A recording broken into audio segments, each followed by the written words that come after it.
Coming up, Sharp made its name in Aquos TVs. Are you ready for a Aquos phone? We'll take a look at a 4K display, a Wi-Fi range extender, and I've got a phone with an edge. It's time to watch before you buy. Netcasts you love. From people you trust.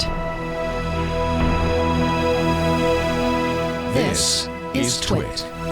Bandwidth for Before You Buy is brought to you by Cashfly at CACHEFLY.com.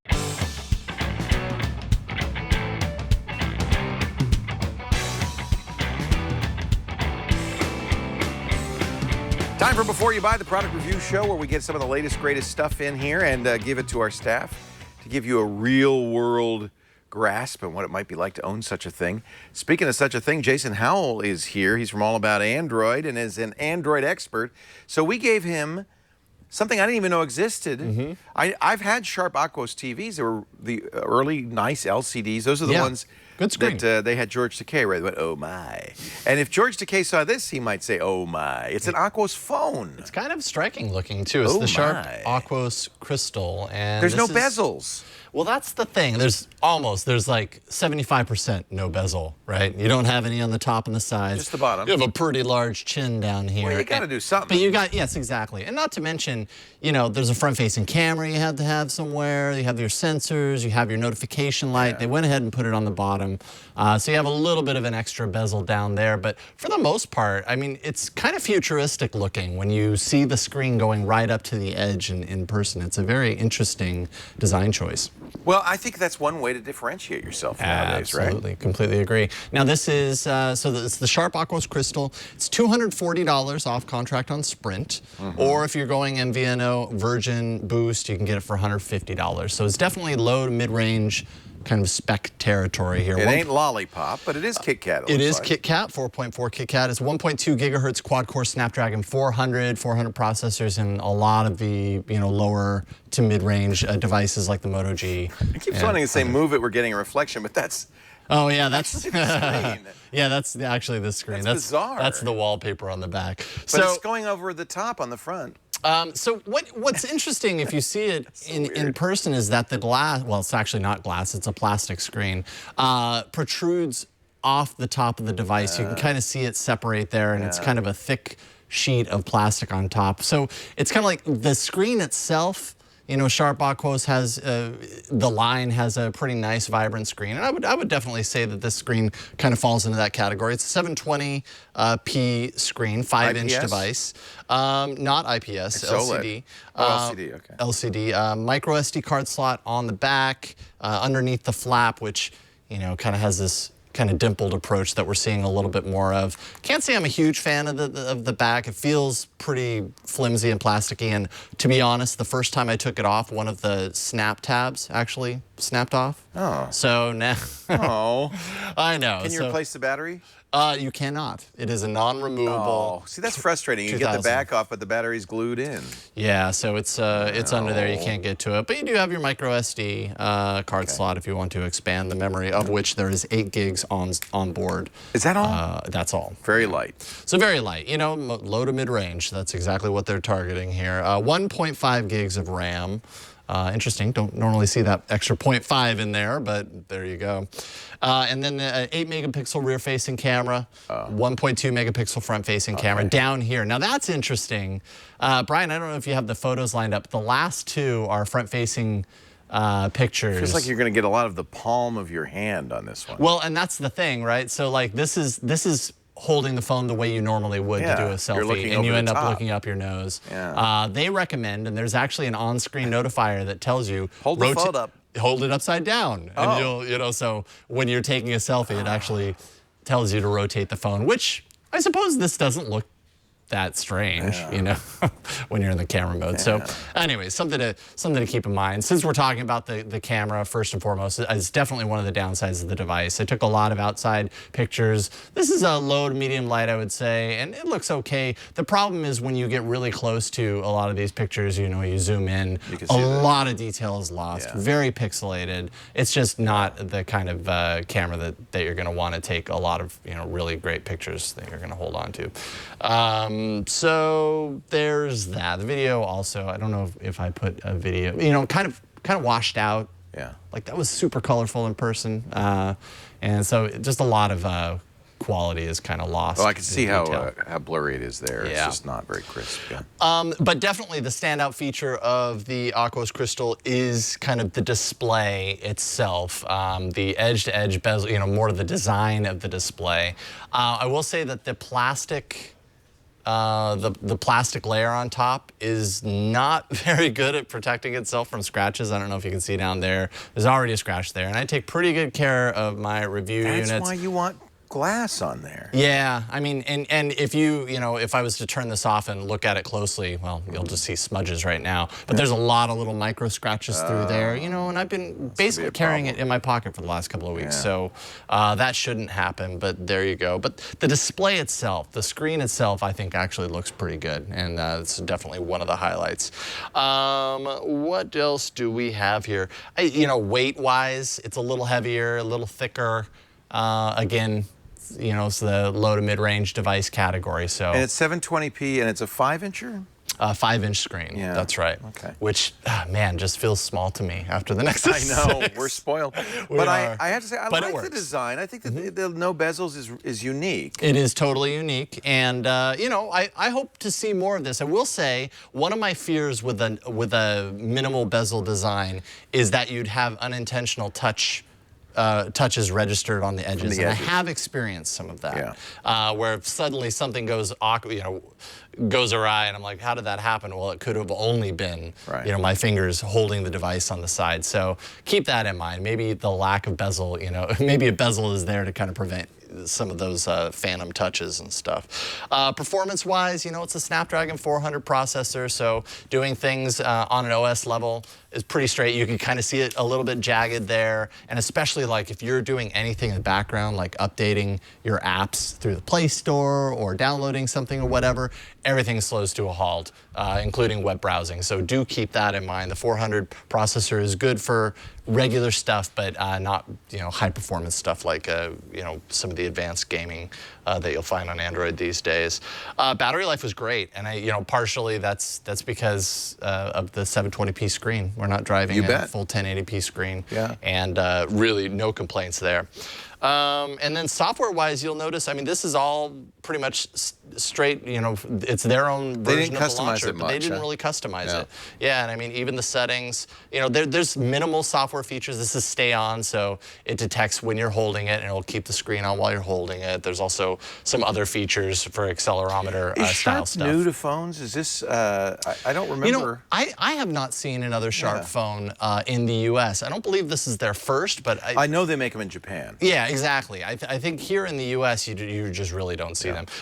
Harman Kardon audio features, which I really didn't, you know, really didn't experience much difference with those, but you've got them in there. I suppose it's a nice feature to have. HTC also offers that now. Yeah, exactly.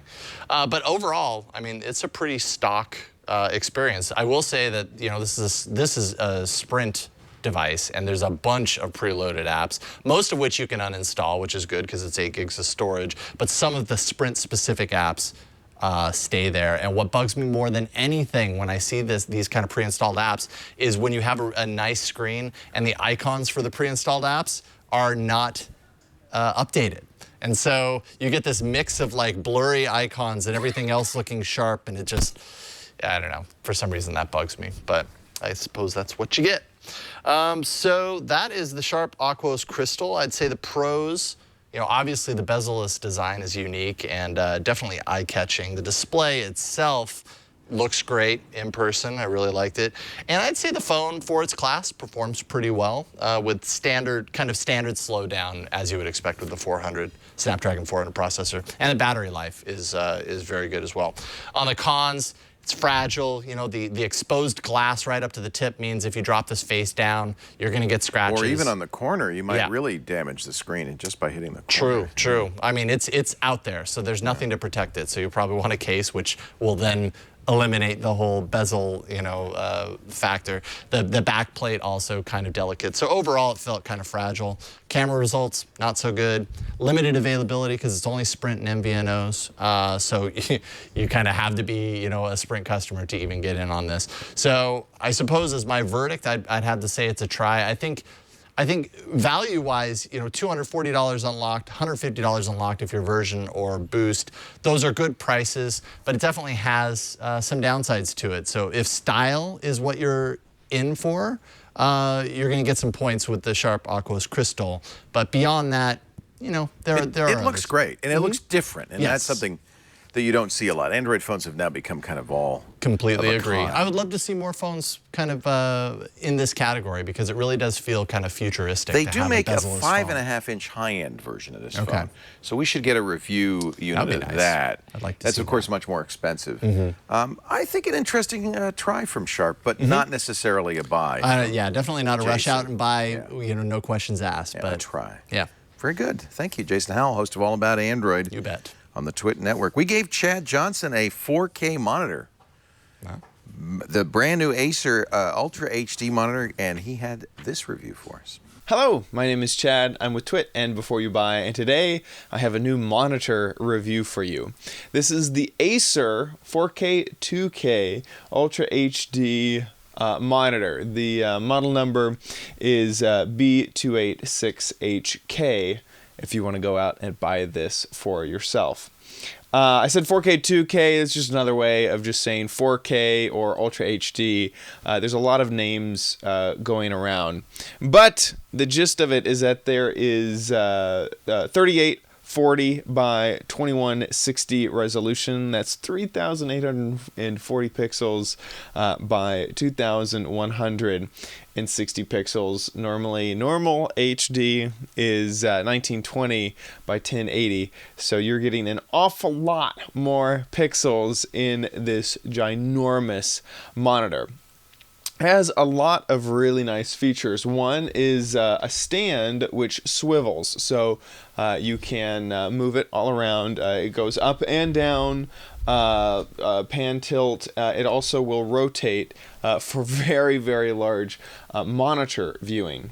It also has it's Visa compliant on the back as well. Along the back, there's a ton of different options to hook this thing into your computer, or a few other options as well. It has DVI, HDMI with MHL charging. So if you have an MHL stick, it will power that. DisplayPort, mini DisplayPort, and it also has USB connectors on the side. That's USB 3.0 with USB 3.0 pass-through. The monitor also has full access to 6-axis color management via the menus down here. Menus are pretty simple. It's basically what you would expect to see on a monitor, but it's fast and fairly intuitive and getting from one menu subset to another. So you have 6-axis saturate and 6-axis hue, where it gives you full access to RGB and CMY colors. So if you want to change something, you can. They also offer what they call empowering technology, where you can switch between an eco, standard, graphics, or movie mode if you want. And those are basically color profiles that they have made for you. And so those are available just on there as well. What's also very interesting is you can basically make this a 2-monitor setup by doing picture-in-picture. So right now this is both DVI going on. It's a little bit hard to tell, but this is a version of what is playing behind it as well. You can also do that with multiple. You can move it all around if you want. You can move it from one area to the next, or you can change the inputs if you want. So right now this is doubling. But you could change the input if you want to the HDMI stick or to something else. if you want, which is I think really interesting. It's not quite practical, I gotta say. It's not incredibly practical, but it is very, very interesting. The backlight on this is LED, which means that it turns on very, very fast, and it is incredibly bright. It also means that it doesn't mean, but a benefit is that it's EPET Gold standard, as well as Energy Star compliant and TCO 6.0 qualified. All in all, I think that this monitor is positioned perfectly for a commercial sort of market, maybe a business to buy for their employees. It has some features that kind of make me think that, mostly because it works really well for text documents, but maybe not so perfectly for movie editing or something like that. It also has like a little magnet on the stand for holding your paper clips, and the stand also has ridges for pins and things like that. I just very much felt like this monitor would fit perfectly in an office that needs a lot more desktop space. So, pros and cons for the Acer 4K display. Big pro is that 4K resolution. Absolutely loved it. I also like the USB 3.0 pass-through and all of the options for plugging things into the back of the monitor, as well as the picture-in-picture mode that it offers. For the cons, that ghosting issue that I was having was a little bit disheartening.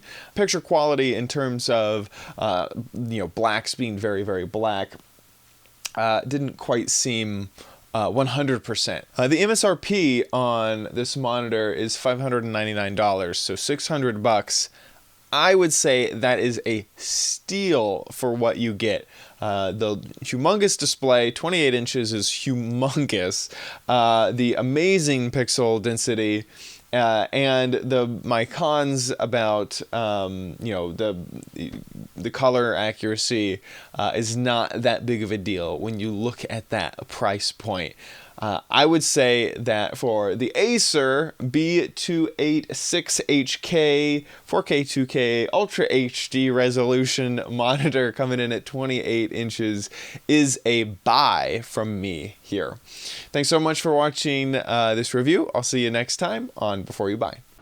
Well, a definite buy for the Acer 4K Ultra HD monitor, and when Chad was reviewing it, it was at a higher price. Now that they've dropped the price to $500, I bet he likes it even more. $500 for that 4K monitor. Pretty darn good. Shannon Morse is here. Snubs. And we should give a little plug for, they took Techzilla, and they're doing Tech Thing, and they're raising money for it on Patreon, Shannon and Patrick Norton. And so visit patreon.com/techthing if you want to find out more about that. We gave Shannon the amped wireless touchscreen Wi-Fi range extender. Does it work? Let's see. Hey everyone, I'm Shannon Morse with Before You Buy, and this week I have the amped wireless high-power Wi-Fi range extender.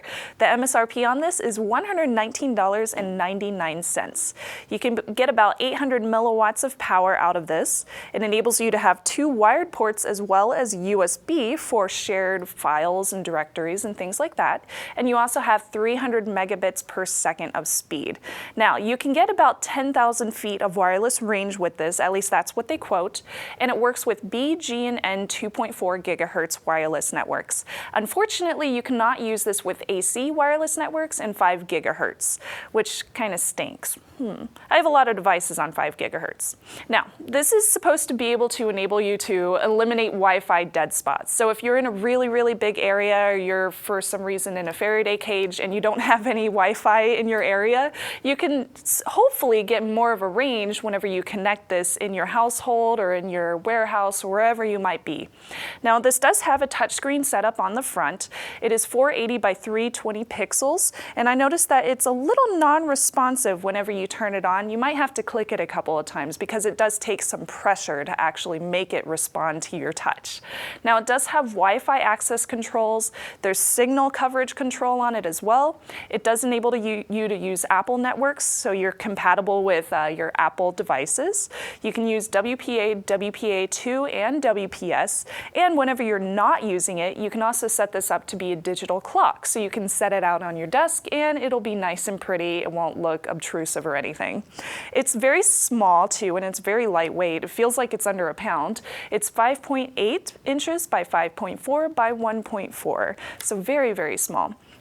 Now it does include a couple of nice things as well. It does have a stand on the back. There is a stylus which will help you with the somewhat non-responsive screen. It's a very small stylus and it's made of plastic, so try not to lose it and don't let your animals try to eat it.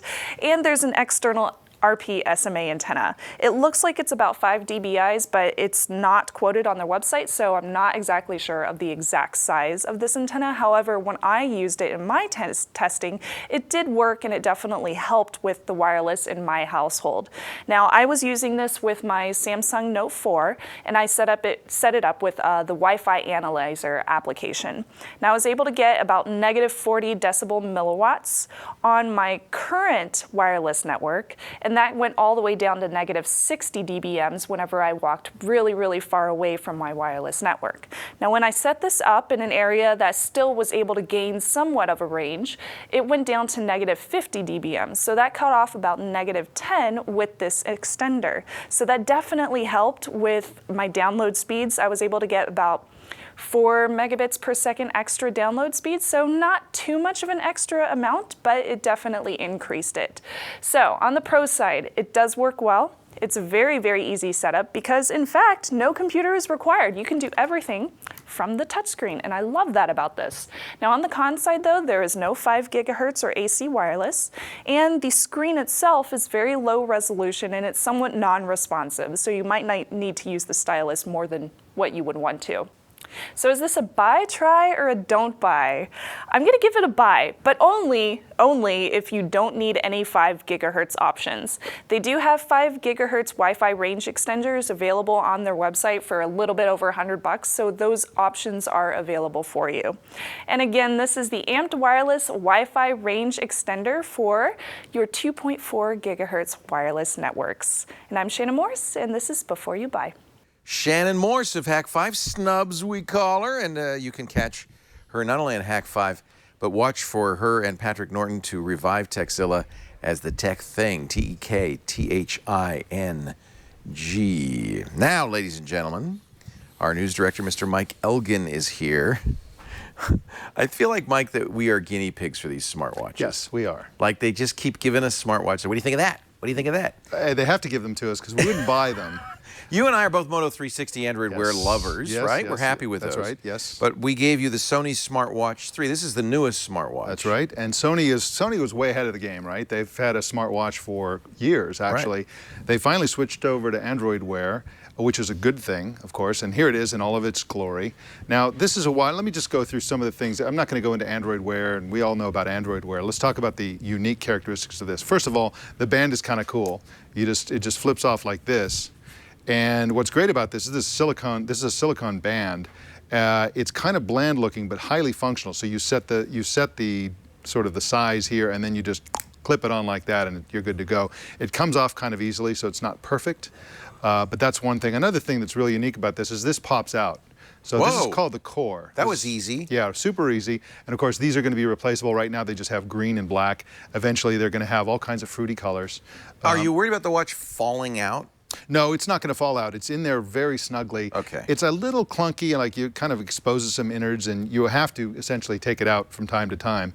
And that brings us to another unique characteristic of this. Of course, we know that there's some interesting cradles in the world of Android Wear watches. Right. This has no cradle. So basically, to charge it, you essentially have to go in here. You have to sort of open this kind of little rubber thing right here. Do you have to take the band off to do this? You don't have to, but it's awkward if you don't take the band off because all this stuff is really kind of stiff and the band gets in the way. Oh, it's got a cover for a micro USB Micro port. USB. So that's people either love this or hate it. I mean, depends on your lifestyle. If you are if you get up and go to work every morning and you get in the car and you go to Starbucks and you have a kind of a business person, this is not a good solution. You want the cradle. You just want to throw it in the cradle. But I got to say, everybody has micro USB now. Exactly. So at least you could charge it wherever you go. This is the micro USB cable that comes. Of course, you can use any, but this is what comes with it. Now you can imagine this can go in your pocket. You can't say that for the Moto 360's cradle. That isn't going to go in your pocket. Yeah. So this just plugs in and you charge it and so on. So that is a good thing or a bad thing depending on what your lifestyle is. So that's another unique characteristic of that. And I'll show you how this goes together here. It just kind of plunks in there very nicely.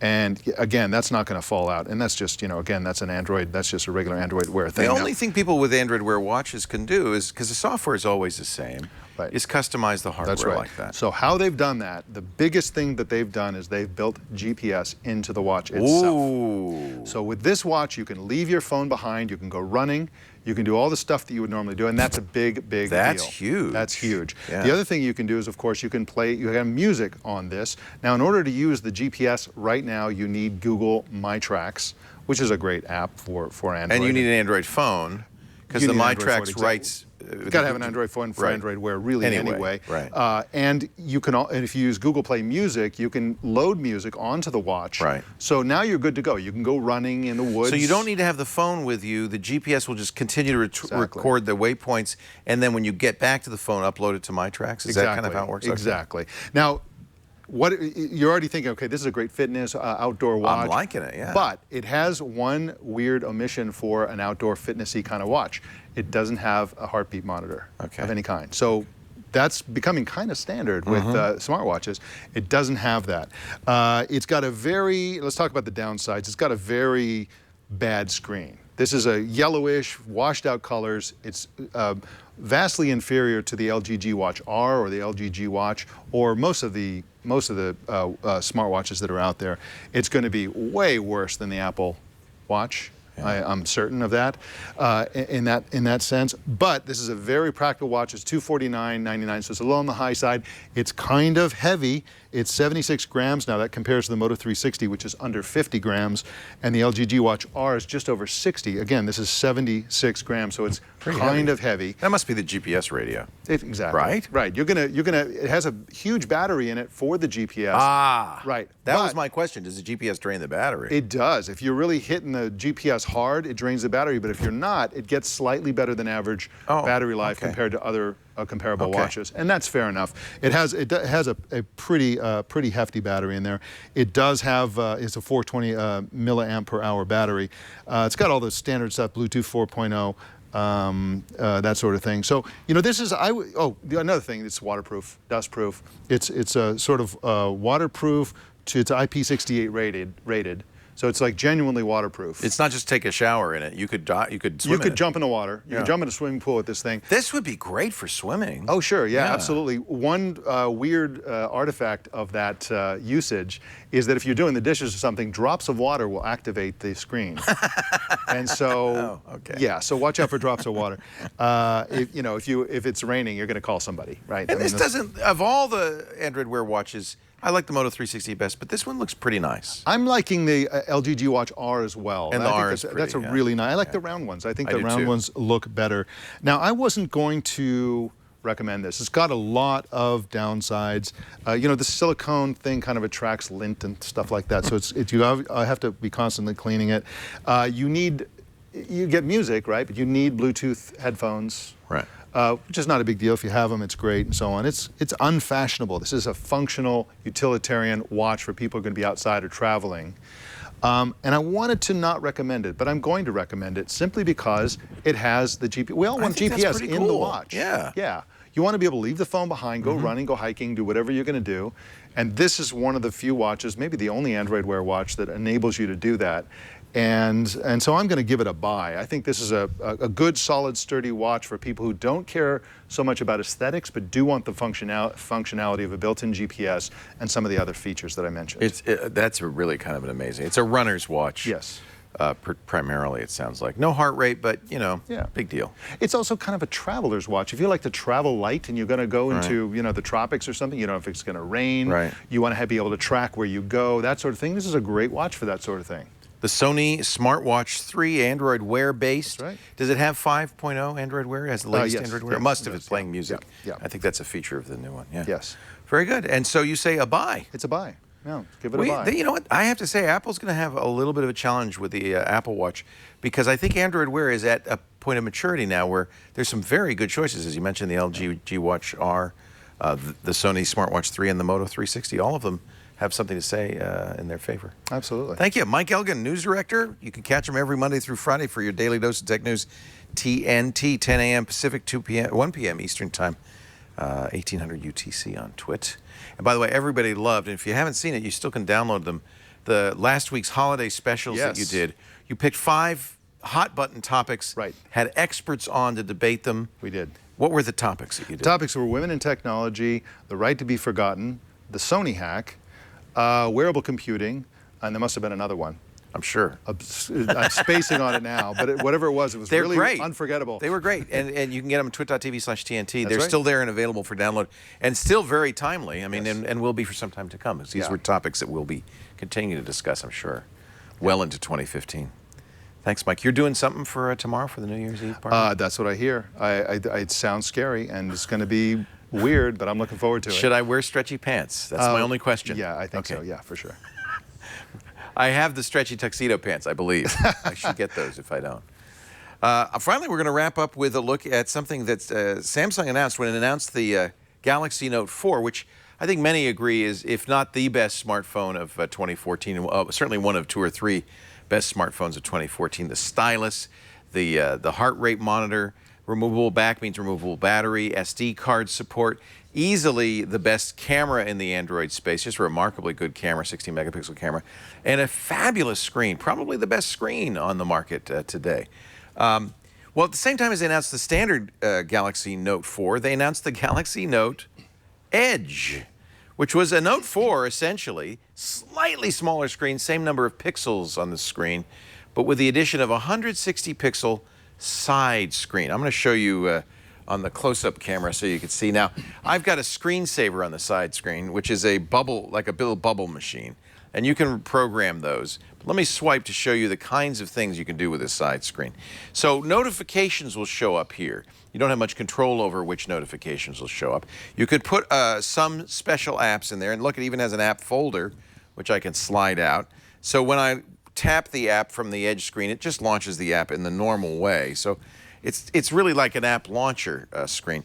But that's not all this can do. You can have, there are 9 panels built in, and you can download more from the Samsung stores. These are called panels. There are other panels. Here's a weather panel. You can see, here's my, this is kind of like a Flipboard app that Samsung makes available, and I have sports scores on there right now, but you could see I could launch other things from there. And it scrolls by as a ticker.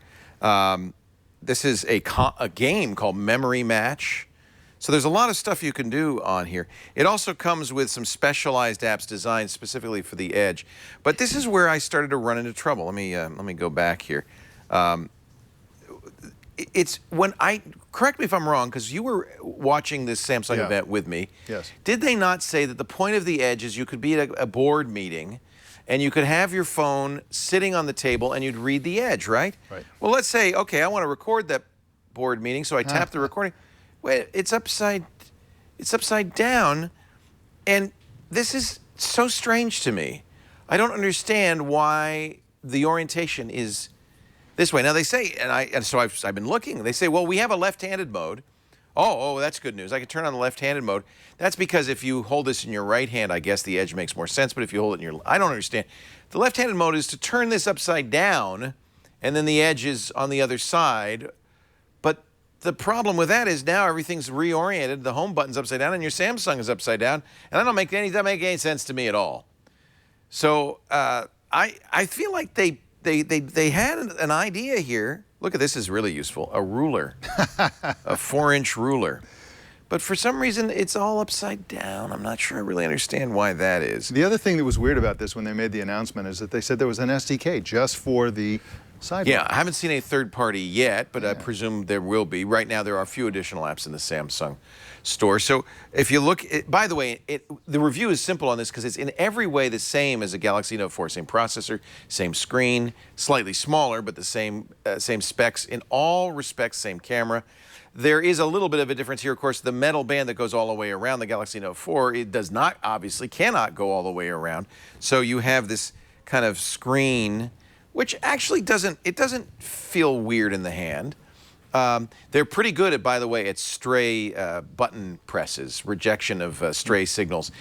You see, I'm not actually pressing any buttons, even though I am holding it, and my finger is on that icon. They kind of know what's going on. I think this is really interesting, and I kind of applaud, as I did at the time, Samsung for doing something different. This Edge screen is 160 pixels, so it's not a huge high-res screen. There are some specific settings for it. You can manage which panels show up, and you can turn them on or off. You can, as I mentioned, you can rotate it 180 degrees. That's the left-hand mode. I'll turn that off now that we've seen it. I've put a personal message in there that, you know, I say hands off Leo's Galaxy Note Edge, but the only problem with that is really tiny. I don't think anybody's going to see it. The night clock might be the most interesting thing. Let's turn on the night clock here. I'll switch this to our actual time and turn it on.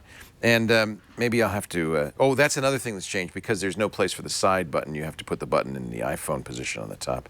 I guess we're not going to be able to see the, you can kind of see it. It's just very dim.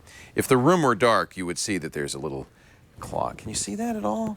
It's so dark. I can see it, but yeah, sure. Turn out all the lights. That'll help. It says it's 4:13 p.m. You can't see it, can you? I can see it. 52 degrees, sunny, 4:13 p.m., December 30th. Actually, you want it to be that dim because you don't want it to keep you awake. Right. And what's interesting, this is oriented properly. This is facing me. Everything else faces that way. I don't understand why. And of course, in order for this to work, you have to put it on your nightside table just right with the power adapter just right and all that. So think of this as a Galaxy Note 4 with an interesting feature, a bendy screen that goes around the side, 160 pixels.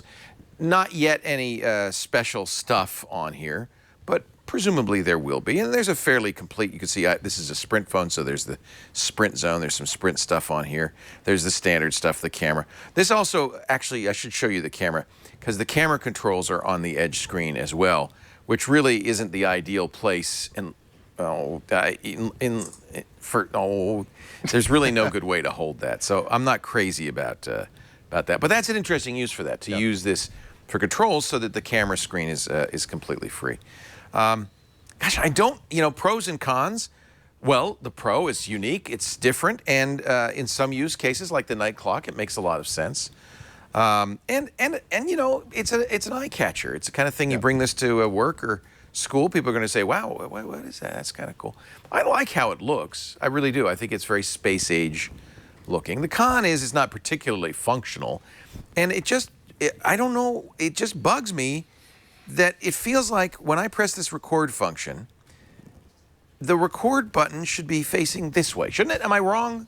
No. I can read it upside down, so I can record, and that's great. I mean, you're sitting in a meeting, and your phone is just sitting there. But it just feels like it's odd that I don't understand that choice. Yeah.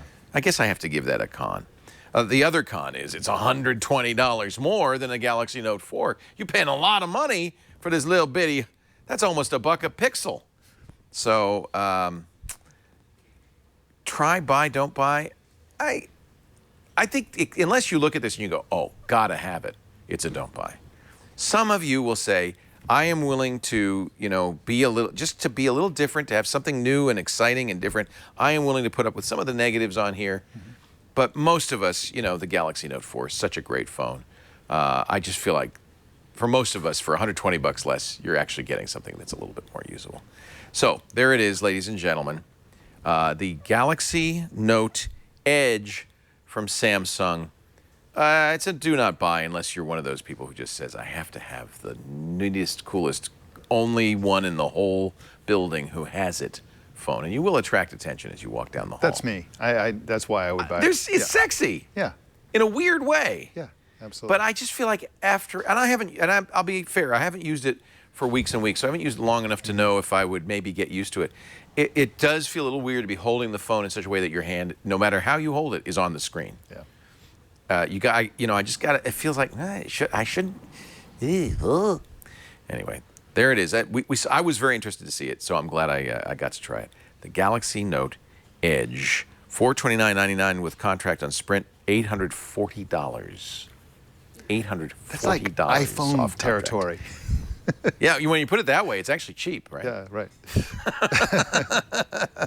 Hey, I want to thank all our reviewers, Snubs and Chad, and of course, Mike Elgin and Jason Howell for giving us their great reviews. Thank you for watching Before You Buy. If you have a suggestion for a product you'd like to see, email byb@twit.tv. We put this show, as we do with all of our Twit shows, on our website, twit.tv/byb. That's the page for Before You Buy. You can also get it on YouTube, youtube.com/beforeyoubuy. With one slight difference, we do put the whole edited, produced show, the hour show on there, but we also put each individual review. So that's designed to make it easier for you to share with friends and family who might be interested in a particular product. You can just share that individual review. That's youtube.com/beforeyoubuy. Have a great year. I hope you enjoyed our best of. We showed the best products of 2014. We're looking forward to a whole lot of great products in 2015. But remember, you have to watch before you buy. We'll see you next year. Bye-bye.